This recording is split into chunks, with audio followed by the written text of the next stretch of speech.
Welcome to Immerse Beginnings reading for Week 6, Day 26. When Pharaoh finally let the people go, God did not lead them along the main road that runs through Philistine territory, even though that was the shortest route to the Promised Land. God said, if the people are faced with a battle, they might change their minds and return to Egypt. So God led them in a roundabout way through the wilderness toward the Red Sea. Thus, the Israelites left Egypt like an army ready for battle. Moses took the bones of Joseph with him, for Joseph had made the sons of Israel swear to do this. He said, God will certainly come to help you. When he does, you must take my bones with you from this place. The Israelites left Succoth and camped at Etham on the edge of the wilderness. The Lord went ahead of them. He guided them during the day with a pillar of cloud, and he provided light at night with a pillar of fire. This allowed them to travel by day or by night, and the Lord did not remove the pillar of cloud or pillar of fire from its place in front of the people. Then the Lord gave these instructions to Moses. Order the Israelites to turn back and camp by Pi-hahiroth between Migdal and the sea.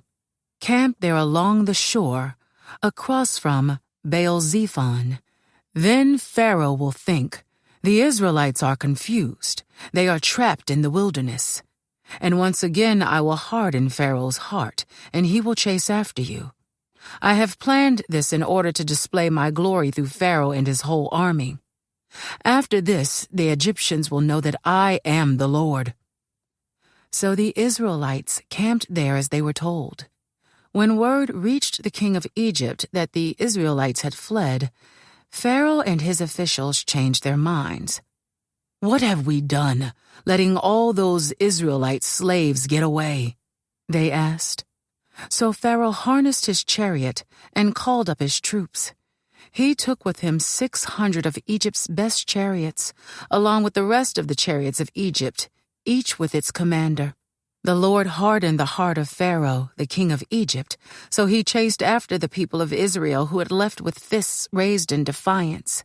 The Egyptians chased after them with all the forces in Pharaoh's army, all his horses and chariots, his charioteers and his troops.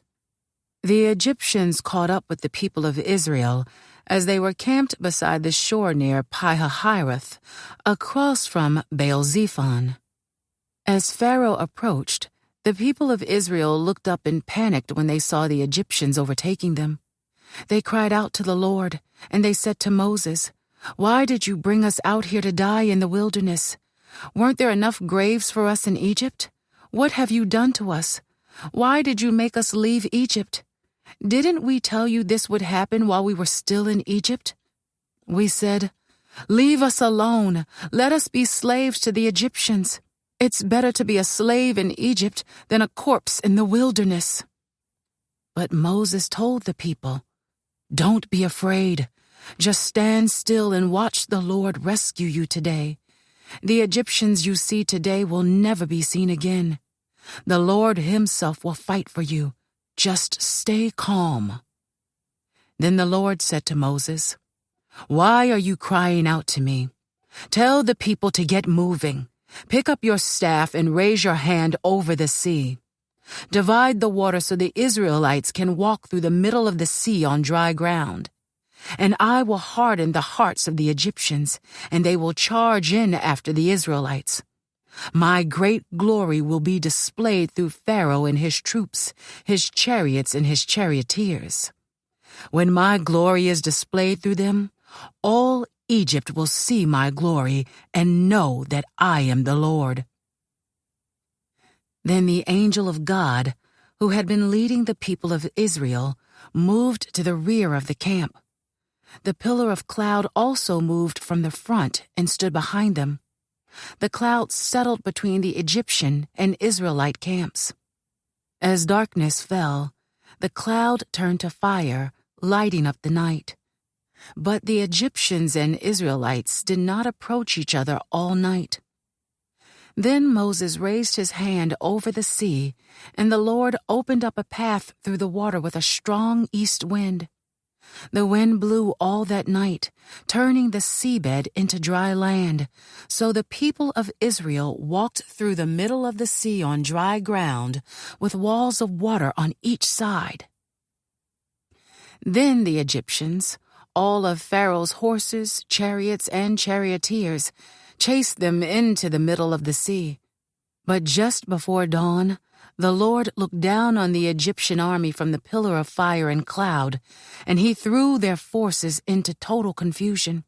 He twisted their chariot wheels, making their chariots difficult to drive. "Let's get out of here, away from these Israelites," the Egyptians shouted.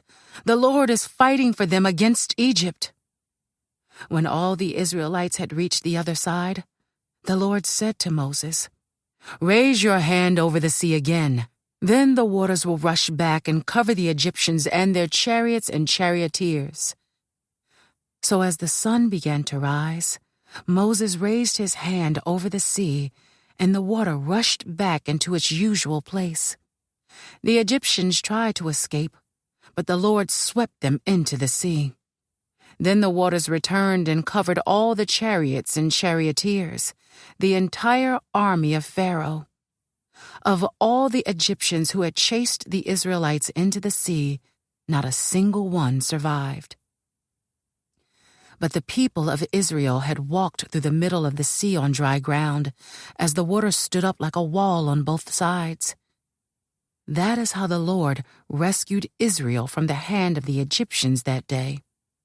And the Israelites saw the bodies of the Egyptians washed up on the seashore. When the people of Israel saw the mighty power that the Lord had unleashed against the Egyptians, they were filled with awe before him. They put their faith in the Lord and in his servant Moses. Then Moses and the people of Israel sang this song to the Lord. "I will sing to the Lord, for he has triumphed gloriously. He has hurled both horse and rider into the sea. The Lord is my strength and my song. He has given me victory. This is my God, and I will praise him, my father's God, and I will exalt him. The Lord is a warrior, Yahweh is his name. Pharaoh's chariots and army he has hurled into the sea. The finest of Pharaoh's officers are drowned in the Red Sea. The deep waters gushed over them. They sank to the bottom like a stone. Your right hand, O Lord, is glorious in power. Your right hand, O Lord, smashes the enemy. In the greatness of your majesty, you overthrow those who rise against you. You unleash your blazing fury. It consumes them like straw. At the blast of your breath, the waters piled up. The surging waters stood straight like a wall. In the heart of the sea, the deep waters became hard.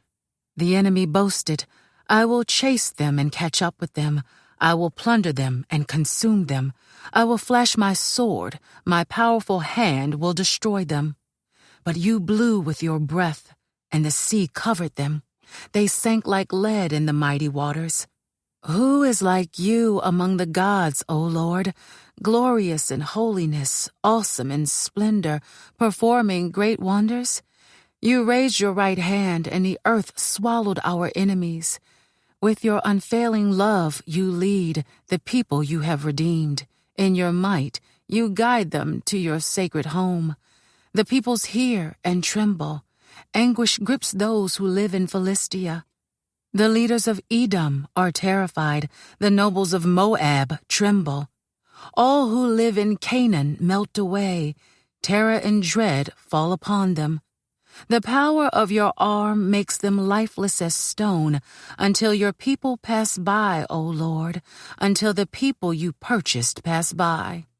You will bring them in and plant them on your own mountain, the place, O Lord, reserved for your own dwelling, the sanctuary, O Lord, that your hands have established. The Lord will reign forever and ever. When Pharaoh's horses, chariots, and charioteers rushed into the sea, the Lord brought the water crashing down on them. But the people of Israel had walked through the middle of the sea on dry ground. Then Miriam the prophet, Aaron's sister, took a tambourine and led all the women as they played their tambourines and danced. And Miriam sang this song: "Sing to the Lord, for he has triumphed gloriously. He has hurled both horse and rider into the sea." This concludes today's Immerse Reading Experience. Thank you for joining us.